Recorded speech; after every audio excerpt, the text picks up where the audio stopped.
रानो चिड़िया की बेटी गुड़िया भागती हुई अपनी मम्मा के पास आती है।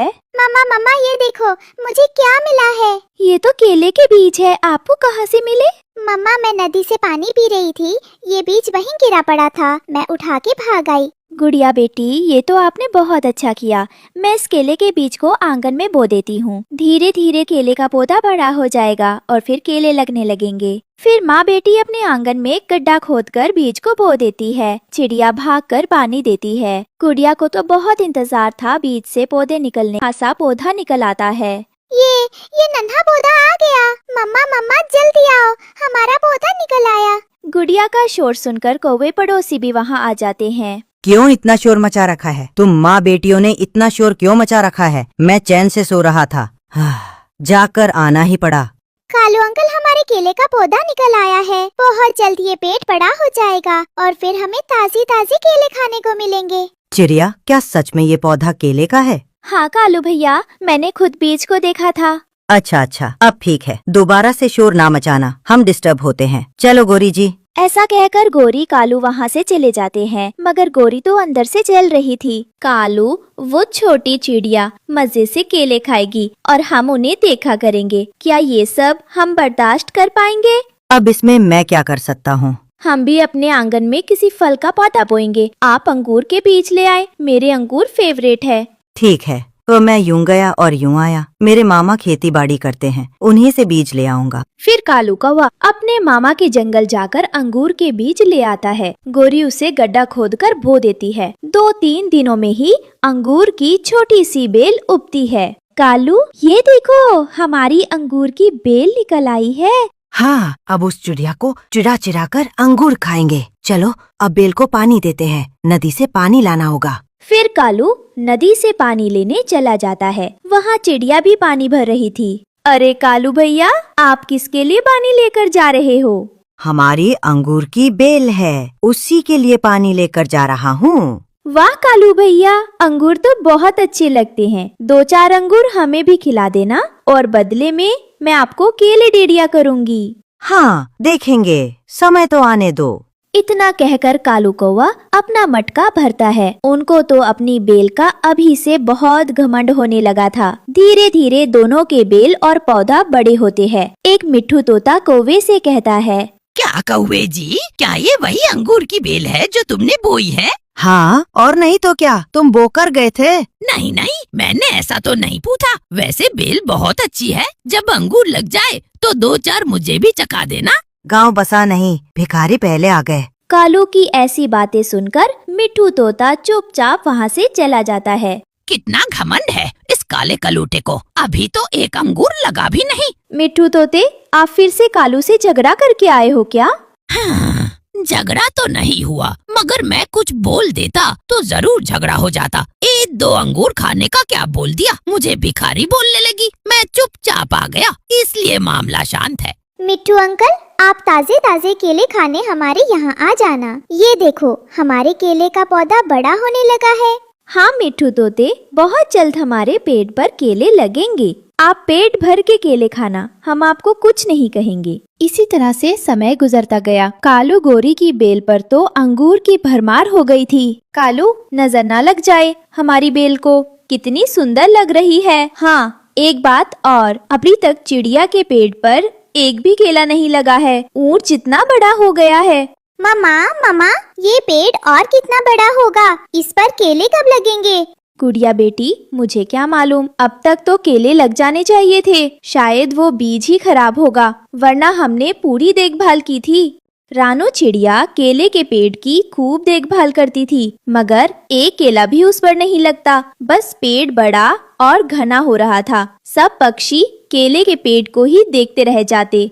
कबूतर भैया, वैसे तो ये पेड़ खूब बड़ा और घना है, फिर इसमें केले क्यों नहीं लग रहे? जिया बहन, मैं एक उपाय बताता हूँ, शायद इसको नजर लग गई है। इसकी रात को नजर उतार देना, फिर देखना ढेर सारे केले लगेंगे। रानो चिड़िया बिल्कुल ऐसा ही करती है। वो रात को केले के पेड़ की नजर उतार देती है। कालू गोरी अपने अंगूरों की रखवाली करते हुए चिड़िया को देख लेते हैं और हंसते हुए बोलते हैं, कालू देखो चिड़िया को। चिड़िया, नजर उतारने से कुछ नहीं होगा। मेरी मानो, इस खराब पेड़ को उखाड़ फेंको, अब इस पर कुछ नहीं लगेगा। क्यों कालू जी? हाँ, एकदम सही कहा। हमारी बेल पर तो भर भर के अंगूर लगे हैं। ऐसे चिड़िया का मजाक बनाकर वो दोनों वहाँ से चले जाते। अगली सुबह होती है। गोरी कालू उन्हें चिड़ा चिढ़ाकर अंगूर खाते हैं। कभी उनकी खिड़की पर बैठ जाते तो कभी उनके सामने बैठकर खाते। कितने मीठे और रसीले अंगूर हैं, जी ही नहीं भरता। बहुत रसीले अंगूर हैं। चिड़िया, क्या तुम्हारे केले लगे हैं? नहीं, अभी नहीं लगे। चिड़िया, मैंने कितनी बार कहा इसे काट कर फेंक दो, इस पर कुछ नहीं लगेगा। तुम्हारी तरह फूटी किस्मत है। ऐसा कहकर वो दोनों कौवे वहाँ से चले जाते हैं। मम्मा, सही बात है कालू अंकल की, इसे काट कर ही फेंकना होगा, ये हमारे किसी काम का नहीं। नहीं गुड़िया बेटी, पेड़ कैसा भी हो, हमें उसे काटना नहीं चाहिए। वो कुछ ना कुछ फायदा तो जरूर देता है। ऐसे कुछ दिन बीत जाते हैं। एक दिन जंगल में भयानक बारिश होती। आंधी तूफान से पक्षियों के घर टूट जाते हैं। कौवा की बेल तो पूरी तरह से खराब हो गई थी। मेरी बेल कालू, मेरी अंगूर की बेल खराब हो गई। गोरी, तुम्हें बैल की पड़ी है? यहाँ हमारा घर टूट गया, अब रात कहाँ बिताएंगे? जंगल में पानी भरा पड़ा है, घर बनाने का भी कोई सामान नहीं मिलेगा, अब कहाँ जाएंगे? मम्मा, मम्मा, हम कहाँ जाएंगे? रात को कहाँ सोएंगे? सब पक्षियों के घर टूट गए हैं। गुड़िया, ये केले का पेड़ है ना, अब तुम देखो मैं इसके पत्तों से कितना सुंदर घर बनाती हूँ। आज ये हमारे बड़े काम आएगा। फिर चिड़िया पत्तों से घर बनाने लगती है। गुड़िया पत्ते तोड़ तोड़ कर मम्मा को देती है। अब पेड़ पर एक भी पत्ता नहीं बचा था। घर पूरा बनकर तैयार हो जाता है। तभी पेड़ बोलने लगता है। रानो चिड़िया, अगर आपने मुझे उस दिन काट दिया होता तो मैं आपकी मदद कभी नहीं कर पाता। ऐसे मुश्किल समय में मेरे पत्ते आपके काम आए, मुझे बहुत खुशी हुई। और आप मुझे कभी न काटना, मैं फल देने की भी कोशिश करूँगा। पेड़ भैया, आपके पत्ते बहुत काम आए हैं, मैं आपको कभी नहीं काटूंगी, आप हमेशा हमारे साथ रहोगे। फिर चिड़िया माँ बेटी बारिश के मौसम में आराम से अपने केले के पत्तों के घर में रहती है। इधर कालू गोरी तो बारिश में भटकते हुए चिड़िया के घर पहुँच जाती हैं। चिड़िया बहन, हमें घर में बुला लो, हम कल से बारिश में भीग रहे हैं। नहीं मम्मा, ये वही कौवे हैं जो हमें अंगूर चिड़ा चिड़ा कर खाते रहे और एक अंगूर भी नहीं दिया। आप इन्हें घर के अंदर ना बुलाना। सुना नहीं तुमने? मेरी बेटी ने क्या कहा? चलो यहाँ से, अब भाग जाओ, मैं तुम्हें घर में नहीं लूंगी। ऐसे कालू गोरी तो पूरी रात बारिश में भीग कर बिताते हैं। तो प्यारे दोस्तों, आपको हमारी ये कहानी कैसी लगी कमेंट करके जरूर बताएं। और हाँ, चैनल को सब्सक्राइब करना ना भूलें। आपका गुड़िया, किसी जंगल में रानो नाम की एक प्यारी चिड़िया और उसका दोस्त कालू कौवा रहते थे। कुछ ही दिनों में बारिश आने वाली थी और रानो को चिंता थी। कालू भैया, मौसम बदलने लगा है, हमें जल्दी से अपने लिए पक्का घर बना लेना चाहिए, वरना बारिश में भीग जाएंगे। तुम सूखी घास ले आओ, मैं लकड़ियाँ ले आता हूँ, फिर हम मिलकर घर बनाएंगे। रानो उड़ गई घास लेने और कालू मियाँ वो मजे से पेड़ की डाल पर लेटकर खराटे मारने लगे। रानो ने जंगल से घास इकट्ठी की और जब वो लौटी तो देखा कालू तो आराम से सो रहा है। कालू, तुम अभी तक सो रहे हो? हमने मिलकर घर बनाने की बात की थी ना। मैं जंगल जंगल भटकती रही, कांटों में फंसी, बारिश से बची और तुम यहाँ आराम से खराटे ले रहे हो। हमको घर बनाना है या नहीं? कालू घबराकर उठता है, आंखें मलता है और धीरे से झूठ बोलता है। वीडियो के प्यारे सब्सक्राइबर्स और फॉलोअर्स के नाम: सोनू, अमृता, नदीम, सलमा, विमला, आयुषी। और जो नहीं चुने गए, चिंता मत करो, अगली बार तुम भी बन सकते हो जंगल के सुपरस्टार। दोस्तों, अगर आप भी चाहते हैं मैं आपका नाम अपनी कहानी में लूं, तो देर किस बात की, जल्दी से कमेंट करके अपना नाम हमें भेजें। ओहो रानो बहन, माफ कर दो, रात को बहुत दाना खा लिया था, पेट भारी लग रहा है। तुम जाओ, लकड़ियाँ ले आओ, मैं घास छांटता हूँ। अच्छा, सोचते सोचते खराटे आने लगे तुम्हें पता भी है मैंने कितनी मेहनत की है।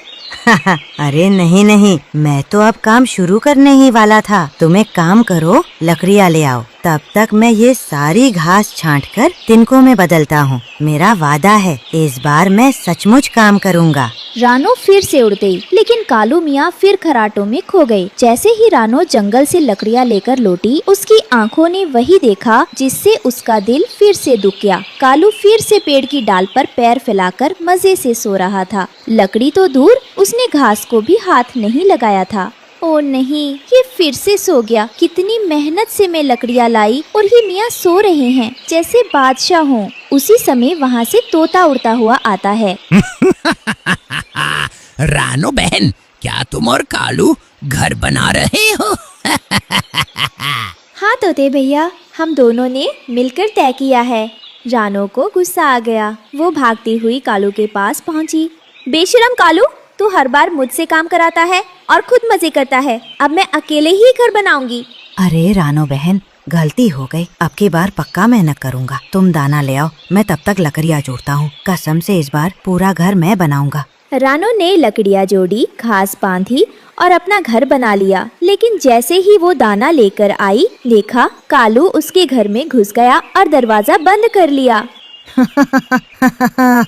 तुमसे किसने कहा था मुझ जैसे कौवे पर भरोसा करने को? अब ये घर मेरा है। कालू, ये तुमने ठीक नहीं किया। ये घर मैंने बनाया है। अब तुम बारिश में भीगती रहो और मैं यहाँ मस्ती में रहूँगा।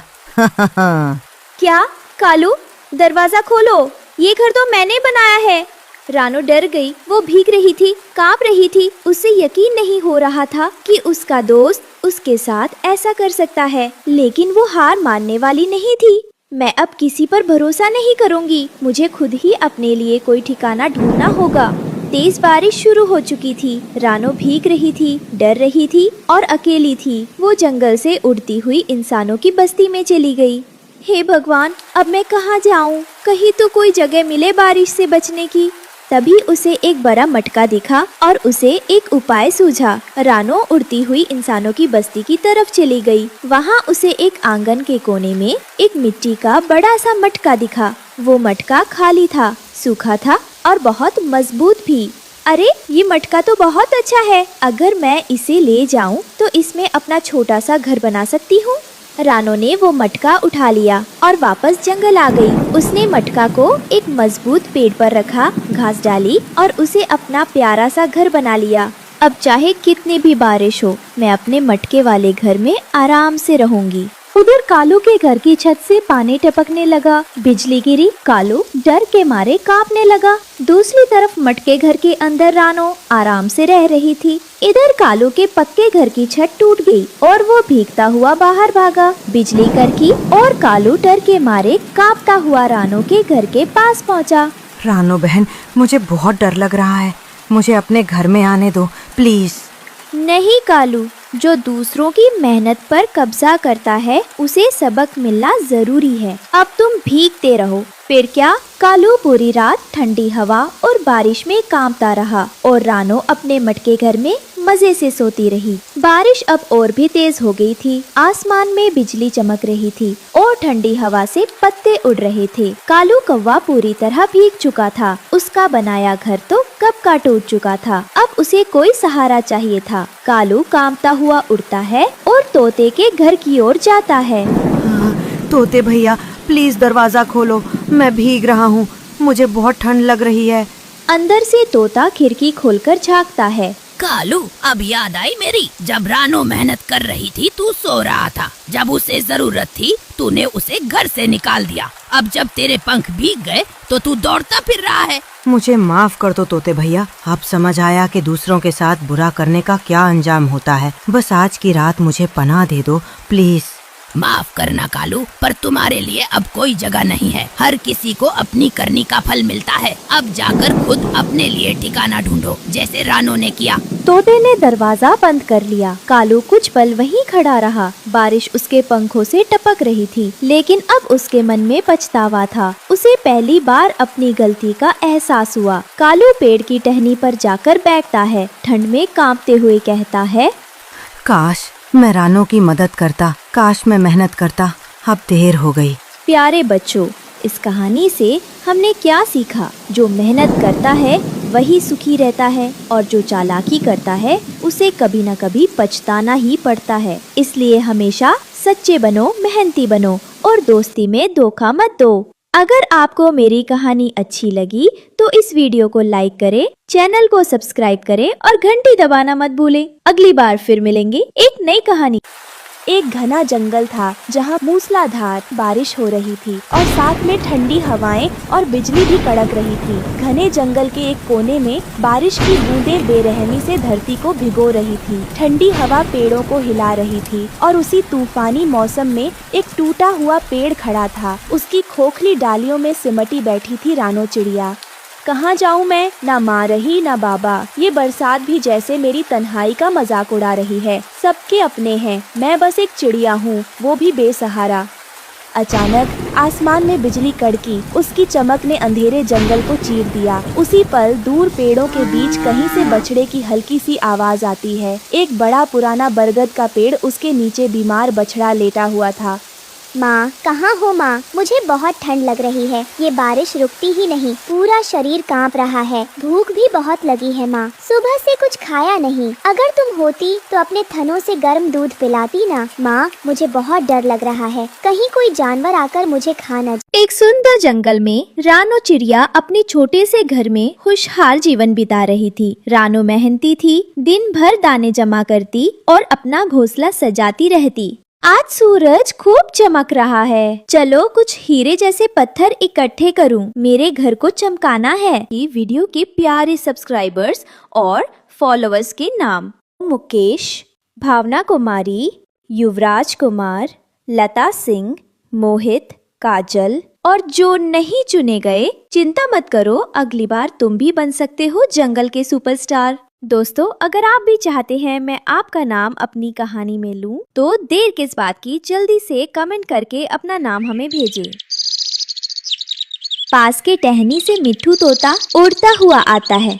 रानो फिर से काम में लग गई क्या? कभी आराम भी कर लिया कर, इतनी मेहनत भी अच्छी नहीं। तू चिड़िया है, कोई मजदूर नहीं।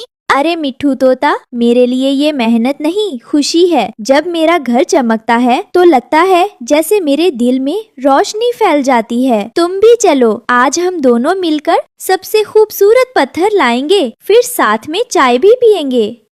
ठीक है रानो चिड़िया, आज तुम्हारी रियासत सजाने में मैं भी हाथ बटाऊंगा। दोनों मिलकर वहाँ से उड़ जाते हैं। रानो ने जंगल की नदी के किनारे से छोटे चमकदार पत्थर लाकर अपना घर सजाया था, जो दूर से देखने पर हीरे जैसा लगता था। वही एक पेड़ पर गोरी कौवी कहती है, अरे वाह रानो, ये तो सच में परीलोक जैसा लगता है। तुम्हारे घर की हर एक दीवार, हर कोना ऐसे चमक रहा है। वाह रानो। गोरी कौवी पेड़ से नीचे उड़कर रानो के पास आती है। इतने सुंदर पत्थर, इतनी सफाई और सब कुछ कितनी प्यारी सजावट से भरा है। कोई और होता तो सोच भी नहीं सकता था ऐसा घर बनाना। तुम्हारी मेहनत ने कमाल कर दिया। थैंक यू गोरी, लेकिन ये सब एक दिन में नहीं हुआ। रोज सुबह जल्दी उठती हूँ, थोड़ा थोड़ा काम करती हूँ, फिर नए नए आइडिया सोचती हूँ। ये जो पत्थर तुम देख रही हो, इन्हें लाने में कई दिन लगे। कुछ दूर नदी से लाए, कुछ जंगल के किनारे से। मुझे लगता है